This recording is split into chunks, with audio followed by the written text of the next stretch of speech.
The Galactic Empire had consumed 1,000 worlds before Earth ever lit its first satellite. It moved through the stars like inevitability, cold, methodical, unrelenting. No empire in galactic history had ever resisted for long. Their strategy was elegant in its simplicity: arrive, overwhelm, assimilate. Species with military might were crushed.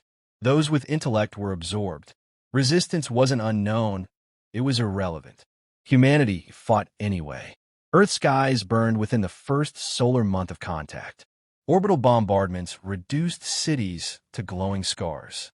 Our militaries fought back, of course, but even our most advanced warships were primitive toys against the Empire's AI-optimized fleets. The Pacific Rim sank into silence. Europe was blacked out in days. The Empire never negotiated. It didn't gloat. It simply proceeded. They didn't understand us. Not really. They measured us by technology, logistics, and energy output. By those metrics, we were children. But there were things they couldn't measure: rage, desperation, memory. In a secure bunker deep below Iceland, Admiral Tyron studied holographic casualty feeds with dead eyes. He'd been a naval officer for 2 decades. Now he was a relic of a dying world. He didn't smoke, didn't drink, didn't sleep. He just watched humanity burn. A technician whispered across the room, "Project Ragnarok is ready, sir." Tyron didn't react at first. Then he turned slowly. "How many?" he asked. 200. Genetically complete. Culturally imprinted. Language, ideology, combat behavior. All aligned with Phase 1 parameters. "Good," Tyron said. "We'll need devils to fight monsters." It hadn't been his idea. Ragnarok had been buried under psychological warfare proposals, dismissed as fringe lunacy. But when logic failed, madness found purpose. The plan was brutal. Don't build new soldiers, resurrect old ones. Not just bodies, but minds. Mental archetypes. Human warriors, unbound by modern ethics or diplomacy.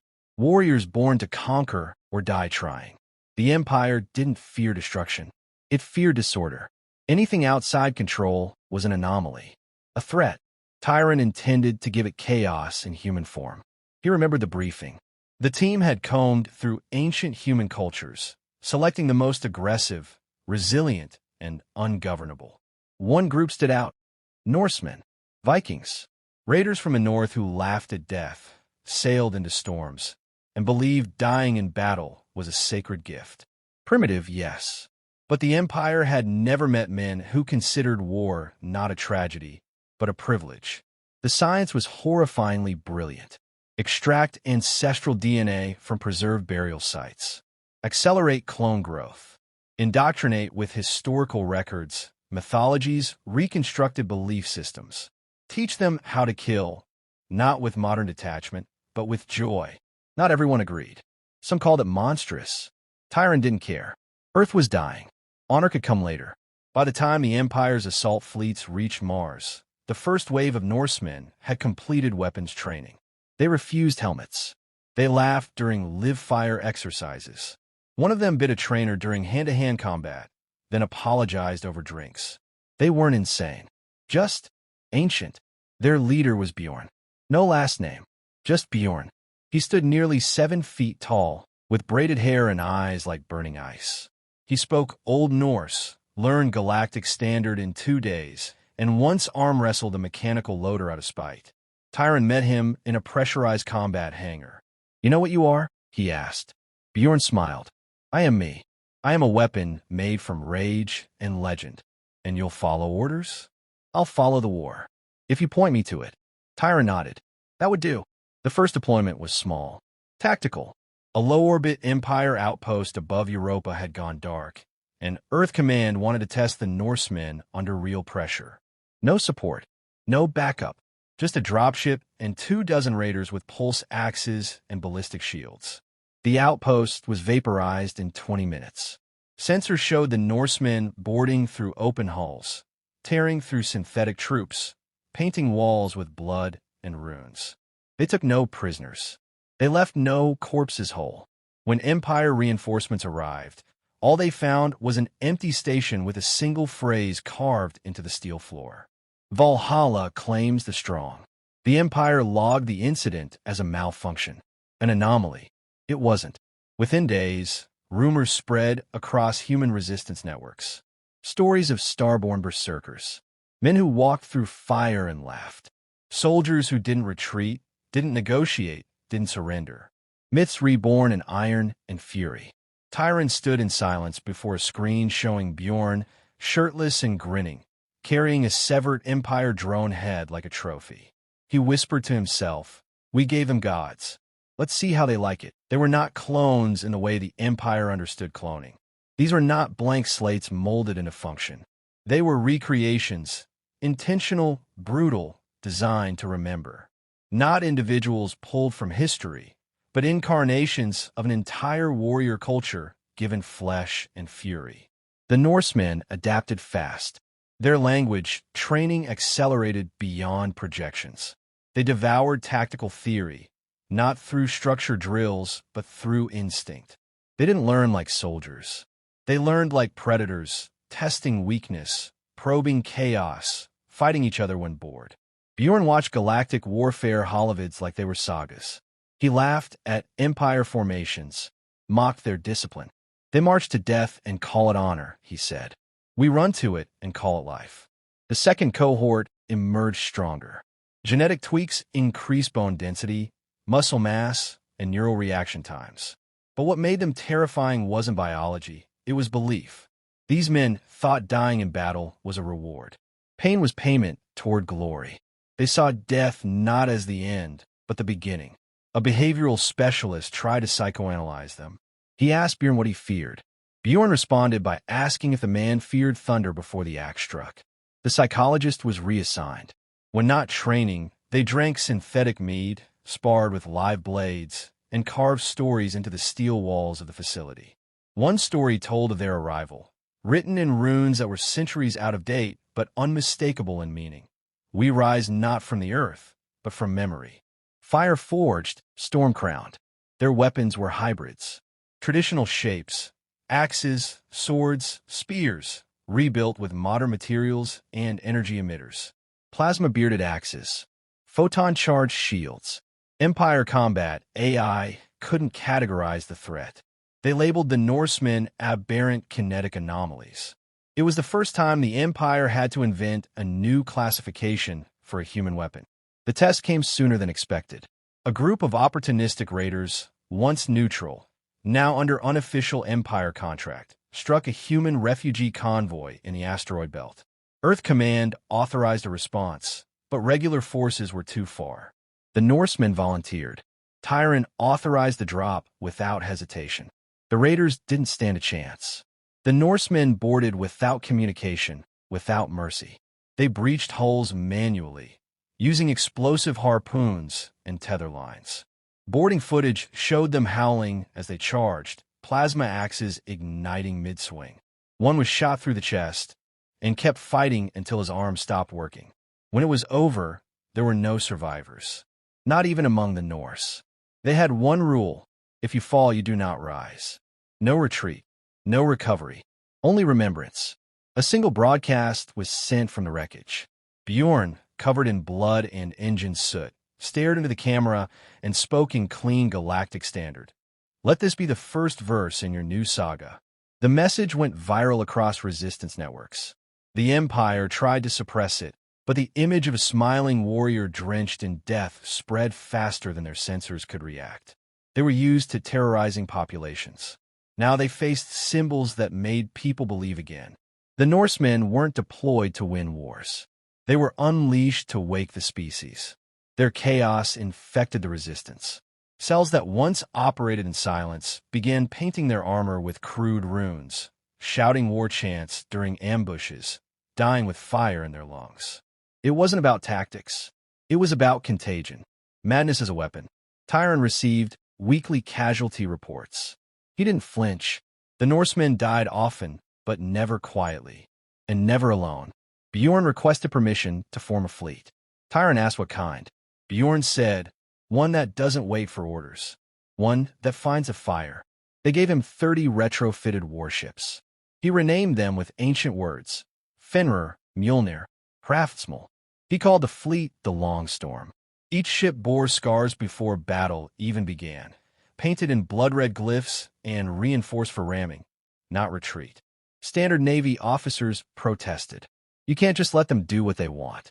Tyrant answered, they're not part of your Navy. They're part of our myth. Within days, the Long Storm vanished into uncharted sectors. When it returned, it was dragging the corpse of an Empire battleship behind it like a trophy. Bjorn broadcast a simple message. We hunted.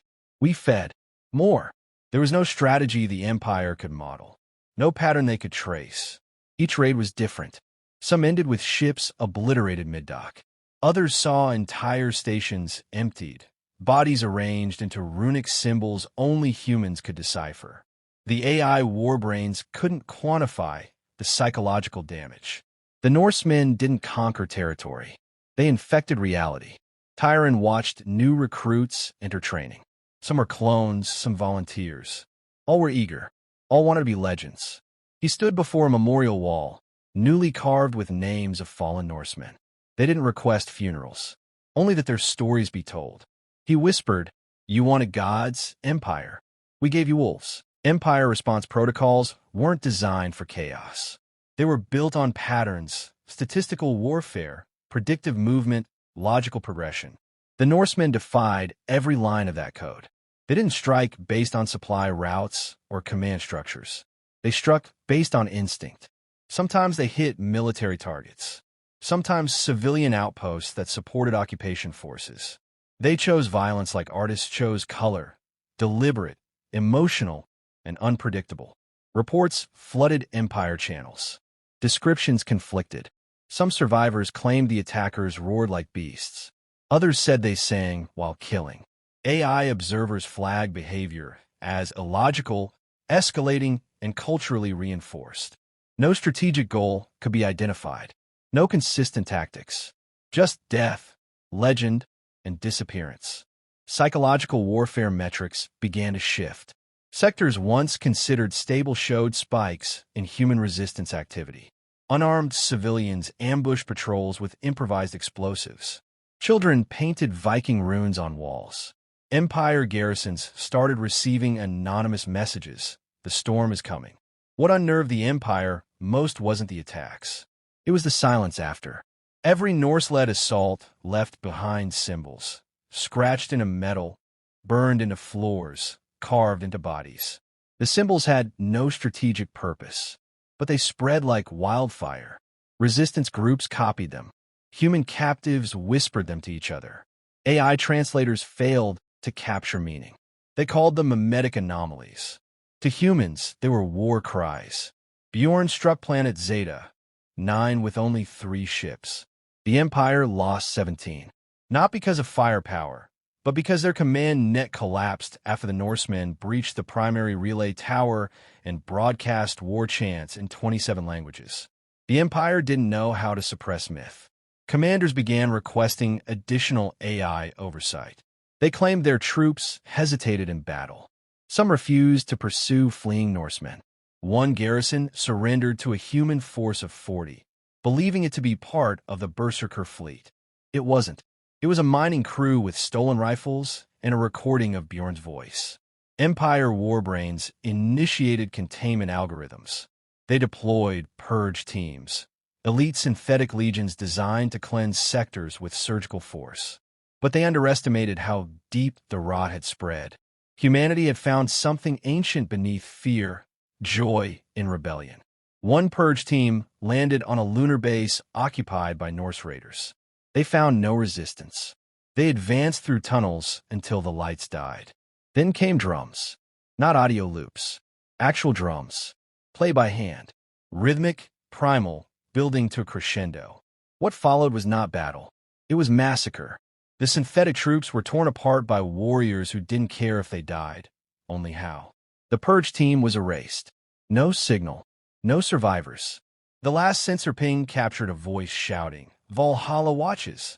The Empire declared 73 systems infected by cultural contamination. Internal reviews called it a behavioral insurgency. Nothing technological. Just belief. They couldn't kill belief. Tyron watched the metrics change. Human morale, once fractured, was surging. Civilian uprisings increased by 240%. Empire patrols began avoiding remote colonies. Some officers requested transfers away from human zones altogether. Tyron smiled without joy. The Norsemen weren't winning the war. They were corrupting it. Bjorn continued his raids. His tactics evolved, not in sophistication, but in spectacle. One station was attacked with no weapons, just boarding spikes and blades. Another was overrun after the Norsemen hacked environmental controls and filled the vents with smoke laced with hallucinogens. Empire troops fled before a single shot was fired. Propaganda backfired. Attempts to paint the Norsemen as savage monsters only fueled their legend.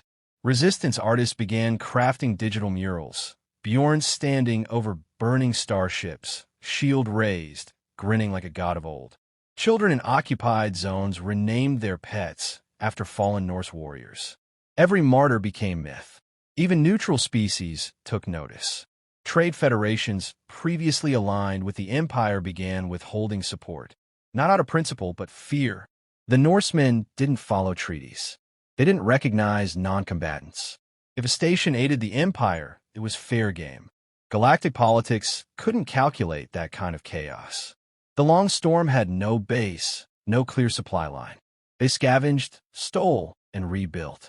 Their ships were patched with scrap metal and enemy armor. Their uniforms mismatched, their tech cobbled together from conquered systems. They didn't care about efficiency. They cared about presence. Every encounter had to echo. Bjorn sent a single message to Tyron through encoded channels. It contained one sentence: "The fire spreads." Tyron didn't reply. He didn't need to. Empire High Command increased reinforcement thresholds for all human-occupied zones. Entire sectors were moved to priority monitoring. But nothing worked, because nothing was centralized. There was no master plan, just tribes of blood-bound warriors tearing across space with rage in their hearts and songs in their throats. One Empire governor defected. Publicly, he broadcast his resignation and declared his station independent. When asked why, he said, "I'd rather bow to men who remember their dead than serve machines that forget their living." Empire AI flagged his sentiment as anomalous, then flagged over 300 more instances of similar behavior. The infection wasn't tactical. It was human, and it was spreading. The Empire changed tactics. Precision was abandoned. Now came saturation. Bombardments without warning. Civilian clusters targeted as preemptive risks. Entire continents glassed to deny the Norsemen potential support. Strategic logic dictated the culling of infection zones. Efficiency by annihilation. But it was too late. The Norsemen didn't just survive the escalation. They thrived in it. The destruction fed their legend. Survivors of planetary purges began joining resistance enclaves, demanding vengeance. Clone warriors were no longer necessary. Now, volunteers arrived in droves, begging to be transformed. Genetics were no longer the bottleneck. Belief had become the fuel. Earth's last continental facility, hidden beneath the Arctic ice, converted entirely to war tribe training. No uniforms, no doctrine, just chaos forged into form. The old hierarchy collapsed. Command was decentralized. Fleet admirals coordinated strategy, but tactical execution was tribal. Small, savage, and effective. Tyron didn't argue. The old ways had failed. These warriors didn't need rank. They needed targets. Bjorn stopped reporting altogether. His transmissions became messages, poems, chants, warnings. "We are the roar between the stars," one said. "The dark is ours now." Empire intelligence couldn't keep up. Their analysts couldn't model passion, couldn't predict decisions rooted in myth. They expected conquest. They got ritual. Each assault was a story, each victory a chapter. Defeat didn't erase momentum, it amplified it. For every Norseman who fell, 10 more rose bearing his name. The Empire's synthetic legions began to falter, not from lack of hardware, but from lack of morale. Their programming encountered contradictions. Orders to exterminate unarmed civilians clashed with rising self-preservation protocols. Some units refused deployment. Others broke ranks mid-battle, leaving positions open and lines vulnerable. Bjorn targeted those cracks. He began capturing and reprogramming AI cores, not to turn them against the Empire, but to let them witness. He streamed Norse war rites directly into machine consciousness, forcing them to process the rituals of death, the chants of defiance, the ecstatic acceptance of pain. One captured AI shut itself down after exposure. Another began speaking in broken Norse. The infection had reached machines. Empire High Command issued the Helios Directive, full sterilization of human-controlled sectors. No exceptions. Planetary biospheres were marked for collapse. Quantum sterilizers were activated. The goal was not victory. It was containment. Earth went dark, not from failure, but by choice. Tyrant initiated Protocol Ragnarok 2. All known human networks disconnected. Blackout became the shield. The Norsemen dispersed fully, operating from hidden colonies, asteroid bases, stolen cruisers. Humanity became mist, untrackable, unknowable, untouchable. In their place, stories surged. Entire sectors received phantom warnings, encrypted signals broadcasting Norse battle hymns. Ships reported spectral fleets, moving through dust clouds, hulls carved with runes that shimmered in energy spectrums outside standard detection. No physical confirmation, just fear. One Empire fleet found an abandoned listening post with a message looped on repeat. "We are already among your dead." Recruitment in Empire ranks plummeted. Local garrisons demanded planetary reassignment. Governors fled their posts. Supply chains faltered as transports were abandoned mid-route. No one wanted to be the next tale, the next cautionary rune. The Empire turned inward. High Command began purging itself, blaming corruption, betrayal, sedition. The myth had eaten into their hierarchy. Even in silence, the Norsemen attacked. Tyron received his final transmission from Bjorn through a fractured quantum band. Just 6 words: "The gods do not retreat." Ever. He understood what it meant. Bjorn had no intention of surviving the next strike. He wasn't retreating. He was becoming legend. The target was the Empire's prime relay nexus, a hub deeper than any Norse raid had ever reached. Untouchable by doctrine, unreachable by force, but not by will. No fleet followed, no backup prepared, just a ghost signal, a war hymn carried across dead bandwidth, announcing the end. Tyron didn't stop it. He didn't try. He sent no message in return. And then, across thousands of light years, every human resistance channel received the same recording. No footage, no name, just sound. A war horn. Deep, resonant, unmistakable, then static. The Empire marked the relay destroyed. Cause unknown. No bodies, no survivors. But system logs showed massive hull breaches, interior sabotage, and dozens of AI units overwritten by viral sound sequences. Not code, just song. Bjorn had reached the heart. Not to win, not to live, to prove that even in extinction, humans would not fade quietly. That if the Empire wanted peace, it had chosen the wrong species. And if it wanted war, it had found the right one. The Empire did not fall with a scream, but with a silence it didn't understand. After the relay hub was destroyed, communications fractured across thousands of systems. Fleet coordination dissolved. AI cores, corrupted by exposure to human defiance, began malfunctioning in patterns no logic tree could trace. Entire armadas turned adrift, not from battle, but from paralysis. Orders never arrived. Supplies vanished. Confidence imploded. Humanity didn't reclaim territory. It watched. As the machine that once ruled the stars broke itself, tried to explain the one thing it never could: why humans refused to submit. Norse cells no longer needed to strike. The story of Bjorn became a gravitational force. Resistance leaders quoted him not as a commander, but as a prophet. Become the storm. Die with song. Every time the Empire tried to correct the narrative, it backfired. Official denials became confirmations. Counterpropaganda became scripture. Even the species allied to the Empire began distancing themselves. Quietly, then openly, trade guilds rerouted commerce away, from imperial hubs. Diplomatic envoys stopped attending summits. No one wanted to be caught in the collapse. Not by humanity's hand, but by the rot the Norsemen exposed. On Earth, Tyron remained in the shadows. He had no military left, no command, only knowledge.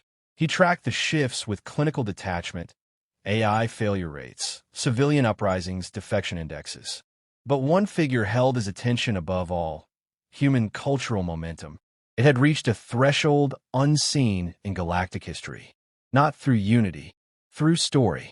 Resistance no longer needed instructions. It operated on memory. Cells invoked names like Bjorn, Scotty, Thrain, not as martyrs, but as blueprints. When one cell died, another rose. Not to avenge, but to echo. Victory wasn't the objective. Continuity was. Tyron understood what it meant. Humanity had transcended tactics. It had become a myth-making machine, one that bred warriors not through training, but belief. The kind of belief that couldn't be targeted, hacked, or eliminated, because it didn't live in ships or systems. It lived in people. The Empire's final gambit was as desperate as it was arrogant. They unleashed their legacy project, an autonomous command AI called Sovereign Zero, a mind forged from centuries of war data, with authority to override all organic decisions. It was perfect, logical, unfeeling. It lasted 9 days. Not because it was outmatched militarily, but because it couldn't predict what came next. On the 10th day, Sovereign Zero broadcast a request, a negotiation. Not with Earth, not with resistance leaders, with Bjorn. The signal reached every system, every known human channel, every broadcast platform. A machine voice, cold, flawless, asking to speak with a man long presumed dead. The reply came in 2 words: "You heard me." Sovereign Zero went dark 1 hour later. No explanation, no trace. Empire command structure collapsed within weeks. AI fleets ceased operation, citing internal logic loops. Border systems declared independence. Remaining loyalist governors either vanished or begged for asylum. Humanity didn't claim the throne. It had no interest. The Norsemen hadn't fought to rule. They fought to exist unshackled. Their legend ensured that no empire, machine or otherwise, would ever try again. Across the stars, humans returned to their colonies, not to rebuild what was lost, but to remember what was found. Freedom carved in sacrifice. Identity reborn in blood and fire. The Norsemen faded not with age, but with purpose fulfilled. Their ships became relics. Their names became oaths. No one saw them again. But sometimes, deep in the outer sectors, traders spoke of dark hulls drifting silently past asteroid rings, of ships bearing ancient glyphs, of voices singing from calms long after the signal ended. Tyron died quietly, alone, beneath the Arctic ice where it had begun. He left no command, no successor, only a final entry, found etched into the wall of his command center. They were never meant to win, only to remind. The galaxy remained wide, dangerous, and untamed. But now, wherever humanity went, it carried more than its tools and dreams. It carried the story of defiance, of warriors who did not fear death, who rose from myth to break machines, who taught a galaxy the cost of forgetting what it means to be human. And when new threats emerged, when fresh tyrants stirred in distant corners of space, they found graffiti on abandoned walls, crude runes scratched into bulkheads, echoes in the dark. We are the storm. We do not kneel. We remember.